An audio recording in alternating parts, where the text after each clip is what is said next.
We've done, I think, a really good job all season of not looking past the first match, and um, I haven't, to be honest, I hadn't talked about the NCAA tournament at all until after we played Iowa State, and I told the kids I feel like it's out of our hands, but I feel like we've done enough to hopefully hear our name called the next day, but that's the first time, honestly, I'd addressed it at all, and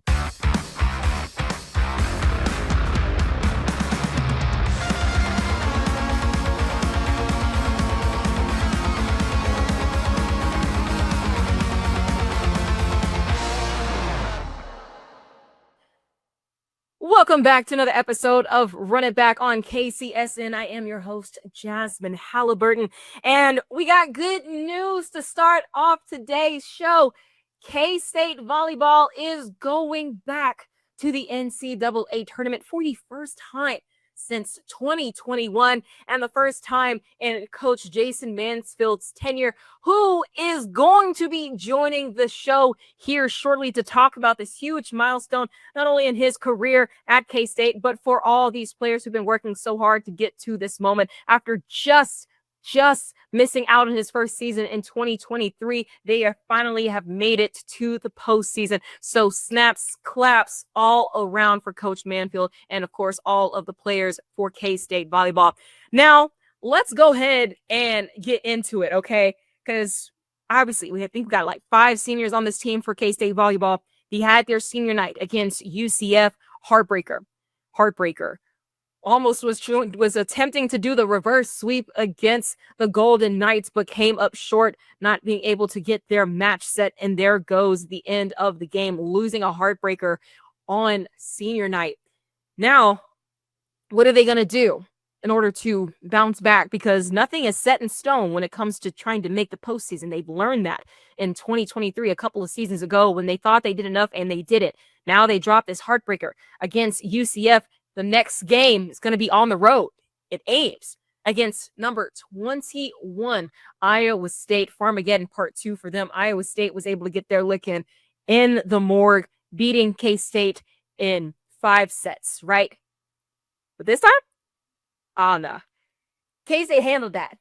They handled that. It was BTA. If you don't know what BTA is, look it up or ask your kids. All right? Because they ended up sweeping number 21 ranked Iowa State, and it wasn't close. When I say BTA is exactly what I mean. Winning the sets 25-16, 25-15, 25-19. Took out the broom. You get a broom. You get a broom. You get a broom. All starters sweeping up the Cyclones on their own floor. They did the damn thing. The best defensive performance I think I've seen from this team, especially during Coach Mansfield's tenure here so far. It was immaculate. They were winning the balls, they were getting the blocks, so they were always in the right position, it seemed like, and Iowa State didn't have a response for them. They looked flustered. It didn't look like an Iowa State team that we have seen before. K-State's defense held them to negative hitting percentage in the second and third set. 21 ranked Iowa State in Ames. Maybe that's a hard thing to do, and they were able to do that. We're not like, I got to talk to you deeply about what they were able to do defensively in this match. They had 63 digs with 10 blocks, and they were getting it done in the serve receive. They had 6 aces in this match, and then rounded out with 42 kills to Iowa State's 26. They were on one. It seemed like they took that heartbreak against UCF on senior night and just carried all that heat and anger with them to Ames, and they got the job done. Mind you, they were very close, like I've mentioned twice already before, to making the NCAA tournament 2 years ago, where they thought they did enough. They had 5 ranked wins in that season. They had 5 ranked wins again this season. Nothing was set in stone, so they needed to make something happen for it to happen. At least that's what it looked like outside looking in, so they do not miss out on this opportunity again. And they did it, and they did it well, right? Shaylee Myers leading the way like she has done so many times this season. Also, shout out to Shaylee getting drafted to professional volleyball in Atlanta. Props to you, girl. Do the damn thing once this career at K-State has wrapped up. She had 16 kills in this match. Anaya Clinton followed suit with 8. Brenna Schmidt had 6. Aces, Anaya Clinton with 2. Ava LeGrand with 2. Shaylee Myers with 1. Now let's go ahead and get into these blocks and what they had to do. Jordan Williams, 5 blocks on the night. Clinton, 5 blocks on the night. Ava LeGrand, 3 blocks on the night. And then going into the digs, Anaya Clinton, she was just seemed to be everywhere on that floor. She had 16 digs. Ava LeGrand with 14. Shaylee with 10. She ended the night with a double-double on her end. And then, of course, it says Ava LeGrand doing everything that she needs to do to be able to get to that 1,000 career assist in a K-State uniform, right? It's amazing what they were able to do in this game, and it's transcended to, I think, that the committee had no choice. The committee had no choice but to put K-State into the postseason.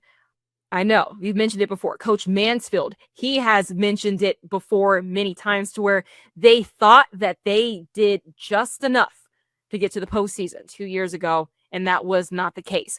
But damn it, this is a tough conference. The RPI was on their side. I want to say 10 Big 12 teams made it to the postseason. Getting wins against a conference that eats each other for the most part, that's going to help you, and it did this time. They are going to be playing against San Diego, who's at the 8th seed. They're going to be playing K-State 4:30 on Friday. That's going to be on ESPN+. Now, K-State, they are starting this journey into the postseason. They're starting it in Lincoln, Nebraska. All right. That means, shock, surprise, Nebraska has the number 1 seed and they're going to be hosting. Now, we know the type of program Nebraska has. We know. We actually played them before 2 seasons ago in Manhattan. So you never want to look ahead, obviously, but just know the side of the bracket that K-State is on and who they got to face early. If K-State were to beat San Diego on Friday, they got to turn right around and play Nebraska in Lincoln that very next day on Saturday night. Just to show you the type of grind that this postseason is already going to start out being. But we still cannot overlook who they're going to be playing in this first round, and that is, of course, 8th seed San Diego. They're coming from the West Coast Conference. They went undefeated, I want to say, in their conference this year. Let's see. Yep. They are at a full-on record of 25-4 and 18-0 in their conference. This is a program that has been in the postseason before. They ain't new to this. They true to this. So that's going to be already something that K-State is going to have to look out for in the order to go to that next game against number 1 seed Nebraska. Now, mind you, K-State has a team full of Nebraska girls on it. Shaylee Myers being one of them, right? You definitely know they're trying to make it one, not only as far as they can, but to be able to face Nebraska in Lincoln, having that opportunity to upset one of the best teams in the country. There's not an athlete in this world who says they would not want that, right? But of course, you got to go through San Diego first, and they're not going to make that easy. They're going their best to want so they can be the ones that have the opportunity to go up against one of the best in the country, right? That's what this tournament is all about, and that's what both teams are going to have the opportunity to do. But we're going to go a lot more into this after this break, because on the other side of this break, we have none other than Coach Jason Mansfield in his 3rd year with the Cats and doing an excellent job finishing the regular season with 17 wins on the year. And of course, very, very good players on his side and players who have stuck around. That's a rare thing. That's a rare sight in college sport these days. And you can't knock them for anyone who stays. You can't knock for anyone who goes. But that's a really, really good thing to have when all your players stay. And this is one of the good results that you can come from. And that's a postseason berth. But we're going to have, once again, Coach Mansfield on the other side of this break. So do not go anywhere. We'll be right back on Run It Back.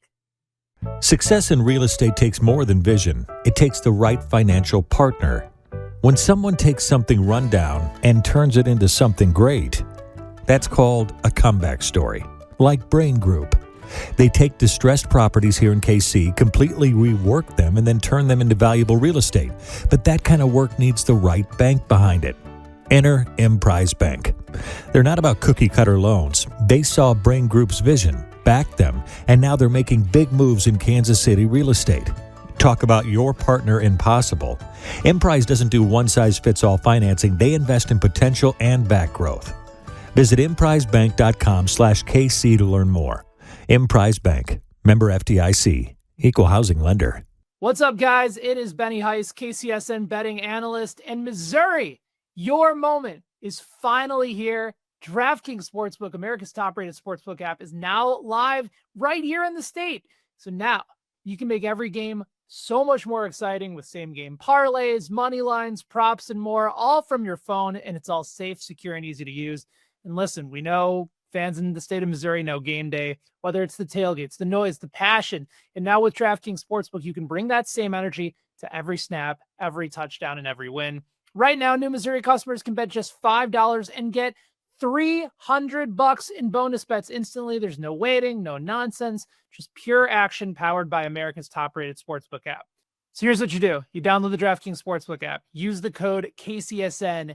Code KCSN. Remember, new Missouri customers bet $5 and get $300 in bonus bets instantly. That's code KCSN. The crown is yours in partnership with DraftKings Sportsbook. Remember, if you have a gambling problem, call 1-800-GAMBLER. 21 plus, physically present in Missouri. Eligibility and restrictions apply. Terms at DraftKings.com/sportsbook. Bonus bets expire 7 days after they're issued. For additional terms and responsible gaming resources, please see sportsbook.draftkings.com/promos.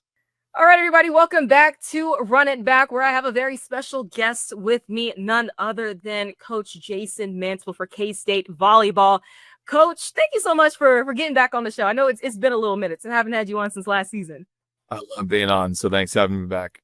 Absolutely. And Coach, let me be probably one of these several people to say congratulations for being admitted to the NCAA tournament. I know this is a goal for, obviously, every single collegiate team, and especially one of your goals when you came to K-State. So close, your first season, barely missed out, scheduled tough the season after that, and now finally year 3, y'all have done the damn thing so far and made it to the tournament. So that's really big. And I want to talk to you a little bit because going into Iowa State, it was a tough loss on senior night against UCF, going 5 sets.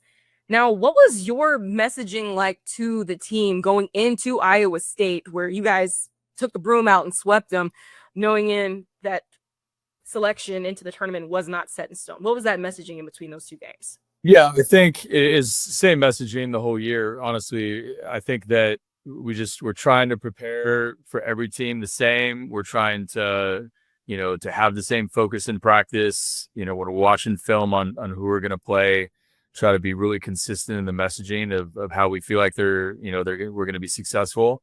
So yeah, obviously very disappointing, to be down 0-2 and then just such a great bounce back from the girls in the 3rd and 4th set against UCF. And then we have match point, and then all of a sudden the match is over and we lose and we have to celebrate senior night, after that. So yeah, I think just really disappointing.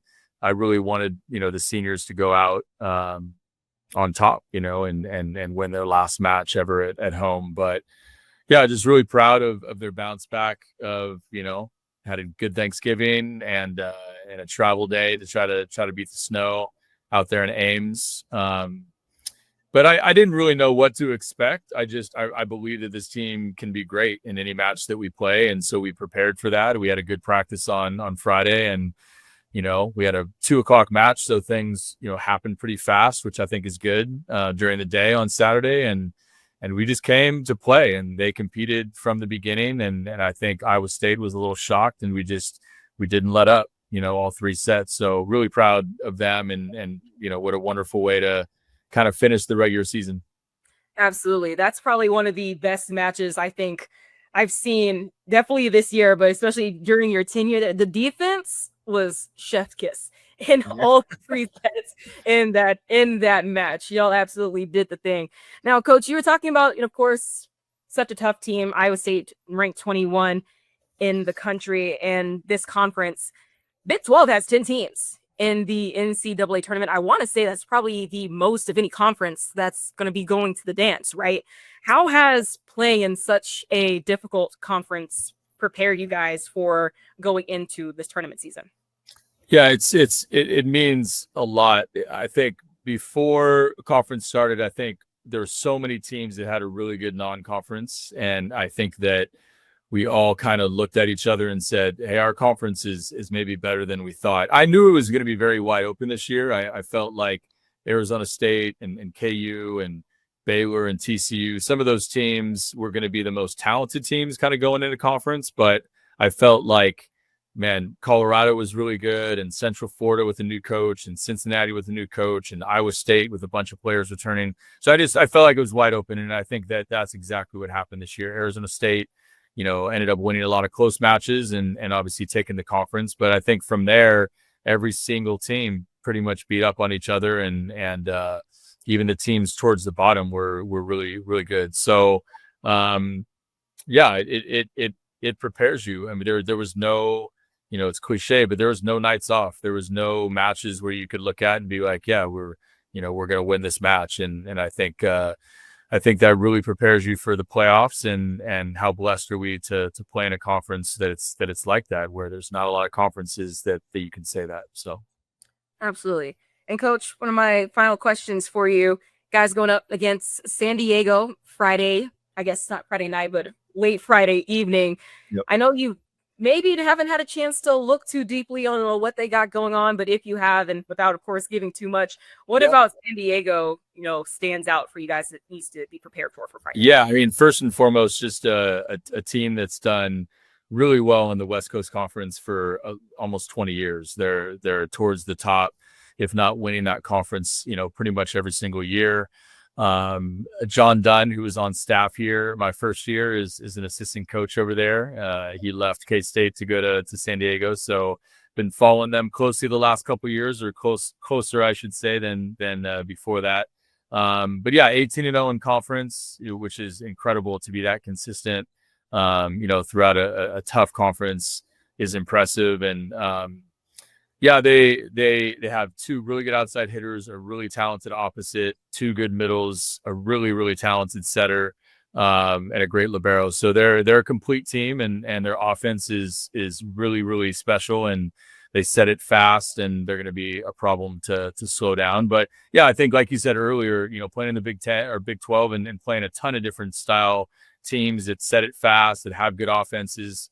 I mean, hopefully that's prepared us, for this match, but we're just really excited to compete, and it's been fun, even though it's been not even a day, to prepare for somebody new, prepare for someone that you haven't really seen a lot, this season, and try to break them down, and how we, are going to try to be successful versus them. Of course. And one more question for you, Coach, before I let you go. So looking at the bracket, probably as soon as I saw it, y'all get number 1 seed Nebraska in Lincoln. I understand it's going to be game by game basis. Don't want to stretch too far ahead, but what's the mentality that you guys want to keep in order to do what you need to do and hopefully be able to go up against number 1 seed Nebraska?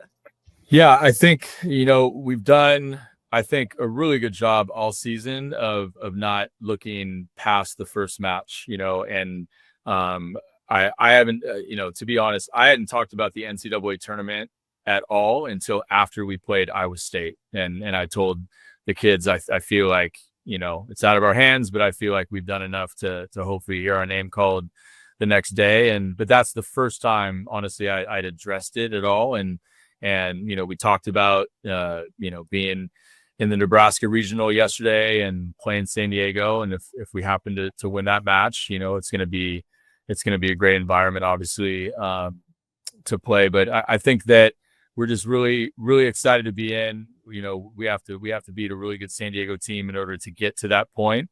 And if we happen to get to that point, I mean, what a better atmosphere, to play in than in that arena with those fans. And I hope we get the opportunity to compete against them, because that's kind of what we want. That's what I want this program to get to, is to play matches like that are really meaningful in the playoffs and really test, who we are and on the biggest stage. So if we win on Friday, we will embrace that challenge. It'll be fun.